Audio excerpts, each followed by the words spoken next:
The Mystery of Dyatlov Pass.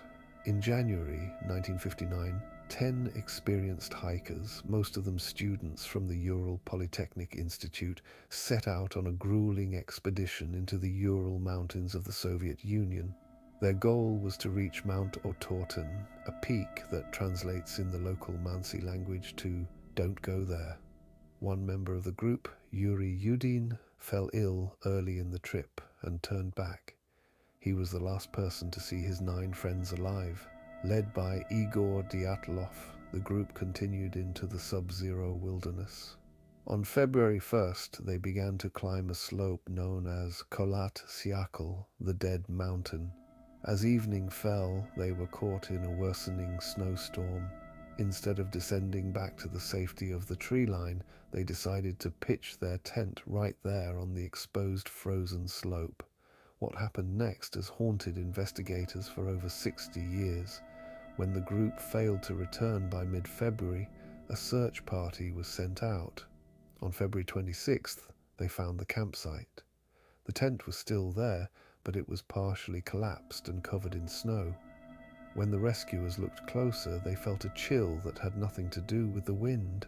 The tent had been slashed open from the inside. The hikers hadn't been broken into. They had been desperate to get out. Outside, in temperatures reaching negative 30 degrees, the searchers found footprints in the snow. They were the tracks of 8 or 9 people, many of whom were barefoot or wearing only a single sock. They were walking, not running, down the slope toward a forest nearly a mile away.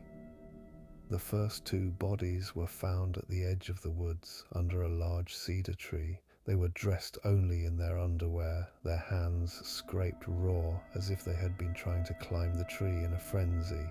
Nearby, the remains of a small fire were found. Between the tree and the tent, 3 more bodies were discovered, including Igor Dyatlov. Their position suggested they were crawling back toward the tent, trying to reach warmth before they froze to death.